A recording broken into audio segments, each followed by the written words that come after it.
Viveka Abhyudaya Seva Samiti Kakinada school and college art union సంయుక్త ఆధ్వర్యంలో ప్రముఖ స్వాతంత్ర సమరయోధుడు కాకినాడ మాజీ MLA municipal chairman CVK Rao 104వ జయంతి కార్యక్రమాన్ని ఘనంగా నిర్వహించారు. సినిమా రోడ్లోని సంతచెరువు పార్క్ వద్ద ఉన్న సివికే రావు విగ్రహానికి పౌర సంక్షేమ సంఘం కన్వీనర్ సామాజికవేత్త దూసర్లపూడి రమణరాజు ముఖ్య అతిథిగా పాల్గొని పూలమాల వేసి నివాళులర్పించారు.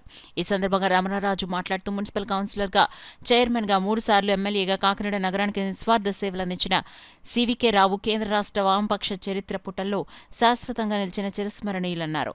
మానవ మలాన్ని చేతులతో ఎత్తి తరలించే పారిశుద్ధ్య నిర్వహణను సఫాయి కర్మచారి విముక్తి ఉద్యమం ద్వారా రూపుమాపిన మహనీయుడని కీర్తించారు. దివంగత సివికే రావు, మల్లాడి స్వామి, జ్యోతుల సీతారామమూర్తి, కేఈ ప్రభా జోసెఫ్ నామకరణాలతో నగరంలో గ్రంథాలయాలు, కమ్యూనిటీ హాల్స్ నిర్మించాలని ప్రభుత్వాన్ని కోరారు.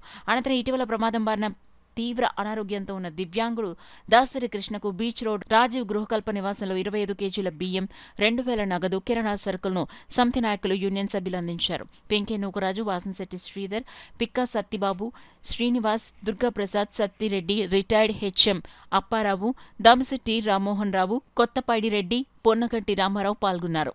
మానవ మలాన్ని చేతులతో ఎత్తి పారబోసేటువంటి వృత్తిని సమూలంగా తొలగించడం కోసం సఫాయి కర్మచారి విముక్తి ఉద్యమాన్ని ప్రారంభించి ఆయన సాధించారు.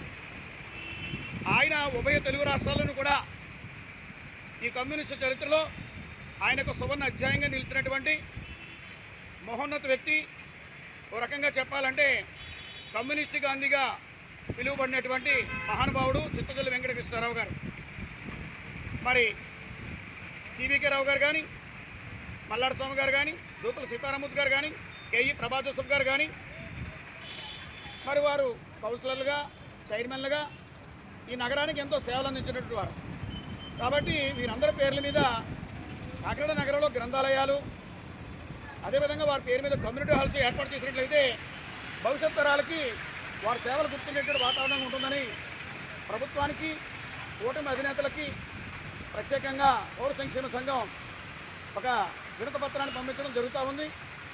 మరి సివికే రావు గారి జయంతి కార్యక్రమాన్ని ఒక రిక్షా కార్మికుడిగా, ఆటో యూనియన్ నాయకుడిగా, అదేవిధంగా కాకినాడ స్కూల్ అండ్ కాలేజీ ఈ యొక్క ఆటో యూనియన్ ఆధ్వర్యంలో మరి ఆ కార్మిక సోదరులందరూ కలిసి ఈ యొక్క సివికే రావు గారి జయంతి కార్యక్రమాన్ని గుర్తుపెట్టుకుని నివాళులు అర్పించడం అనేటువంటిది చాలా అభినందనమైనటువంటి విషయం. వారందరికీ కూడా ప్రత్యేకమైనటువంటి అభినందనలు పౌర సంక్షేమ సంఘం తెలియజేస్తుంది.